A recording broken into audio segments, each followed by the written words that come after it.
Je vous remercie, Monsieur le Président, Excellence Vladimir Poutine, Président de la Fédération de Russie, Monsieur le Président Azali Assoumani, Président de l'Union africaine, chers collègues, Monsieur le Président de la Commission de l'Union africaine, Mesdames et Messieurs les ministres, Mesdames et Messieurs. Je voudrais tout d'abord vous remercier, Monsieur le Président Vladimir Poutine, pour votre accueil convivial et toutes les dispositions prises afin de faciliter notre séjour. Je me réjouis de vous retrouver pour la troisième fois en 2 ans, après notre rencontre du 3 juin 2022 à Sochi, en ma qualité de président en exercice de l'Union africaine, et plus récemment, le 17 juin dernier, dans le cadre de la mission africaine de bons offices. Ce sommet s'inscrit dans le même esprit de concertation russo-africaine dont les origines remontent aux années de lutte pour la décolonisation de notre continent. Les relations russo-africaines sont excellentes et je m'en félicite. Mais je pense que nous avons encore des efforts à faire pour donner un contenu plus consistant à notre coopération économique. Le potentiel de notre partenariat est énorme. L'Afrique, on le sait, c'est 30 millions de kilomètres carrés, plus d'1,3 milliard d'habitants. La Russie, c'est plus de 17 millions de kilomètres carrés et plus de 144 millions d'habitants. Ensemble, notre continent et votre pays constituent un géant démographique et disposent de l'essentiel des ressources naturelles de la planète. Nous avons donc de quoi coopérer dans quasiment tous les domaines: agriculture, agroalimentaire, industrie, hydrocarbures, mines, transport, industrie, technologie de l'information et de la communication, sécurité, pour ne citer que cela. Cependant, Monsieur le Président, il nous faut bâtir des mécanismes adéquats et pragmatiques. Des mécanismes donc d'investissement, de financement et de partenariat. On aura remarqué que je ne parle pas d'aide, parce que je ne crois pas en l'aide en réalité. Et pour répondre à notre jeune frère, notre cadet, capitaine Traoré, président du Faso,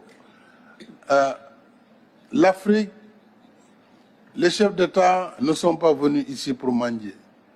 Tout comme nous n'allons pas ailleurs pour tendre la main. Nous travaillons pour un partenariat d'égale dignité entre les peuples. C'est le même discours qu'on tient à Dakar, ici à Saint-Pétersbourg ou à Washington. Donc je pense que le combat de l'Afrique est d'abord un combat pour la dignité. Et ce combat, il transcende les générations.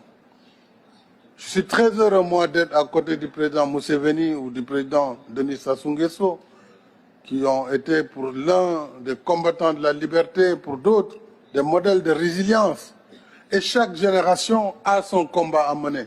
Le nôtre, c'est de combattre d'abord le terrorisme qui est en train de gangréner notre continent. Mais aussi, c'est de travailler pour le développement de notre continent. Mais si on y regarde de très près, pourquoi l'Afrique en est à cette situation? C'est justement le poids de l'histoire, l'héritage de l'esclavage, de la colonisation qui se poursuit à travers des manifestations de néocolonialisme et à travers l'injustice du système que nous combattons au quotidien. Nous avons demandé la réforme du système des Nations Unies. Nous avons demandé la réforme de la gouvernance mondiale qui, aujourd'hui, conditionne la vie de nos États. Et quels que soient par ailleurs nos efforts, si ces règles ne sont pas modifiées, eh bien, nous n'irons nulle part. C'est pourquoi il est important que nous travaillions dans la solidarité, que nous travaillions également à l'échelle du continent, puisque les défis sont majeurs. Nous avons des micro-États hérités du Congrès de Berlin qui nous empêchent de travailler à l'échelle. Si on ne comprend pas cette situation, on perdra beaucoup de temps sans efficacité. Je crois que la Russie, avec ses capacités en matière d'investissement, peut travailler avec l'Afrique sur ces grands projets régionaux. Et l'Afrique a besoin d'infrastructures de développement. L'Afrique a besoin de chemins de fer. Elle a besoin d'électricité, de barrages. Elle a besoin de la sécurité collective.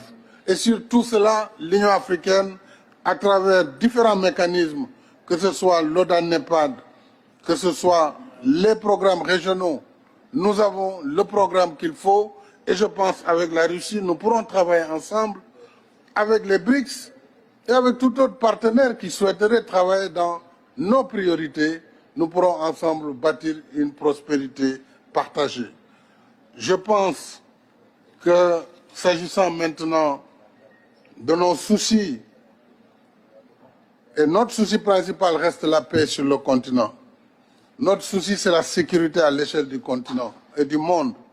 Nous souhaitons, Monsieur le Président, la désescalade pour aider à l'accalmie et à la restauration du libre commerce des céréales et des fertilisants. Ça, c'est mon discours depuis le premier jour du conflit russo-ukrainien. Puisque l'Afrique, au-delà du blé, produit des céréales. Nous produisons du mil, du maïs, du sorgho. Nous produisons toutes sortes de céréales. Mais sans fertilisants, comment allons-nous faire? Donc toutes les contraintes contre le commerce des céréales et des fertilisants doivent être levées. Mais ce soir, nous verrons le président et je pense que nous aurons l'occasion, sur l'initiative de la paix africaine, d'avancer sur ces sujets. Mais aussi, cela nous permettrait, par rapport aux autres partenaires, sur les restrictions par rapport au commerce, de plaider pour la levée de toutes les restrictions afin que les pays puissent retrouver un commerce libre au bénéfice de toutes les populations. Monsieur le Président, je vais m'en arrêter là puisque je ne voudrais pas être plus long, mais nous souhaitons une action de la Russie à l'échelle de l'Union africaine dans le domaine de la sécurité. Nous avons une architecture de la paix pour l'Union africaine. Nous sommes en train de voir comment l'Afrique peut prendre en charge dès lors que le Conseil de sécurité a failli à cette mission qui est de restaurer la paix partout dans le monde. Le terrorisme gangrène notre continent sans qu'il n'y ait aucune solidarité majeure en faveur de l'Afrique. Donc ce sujet-là, je pense que c'est un sujet important pour notre sommet.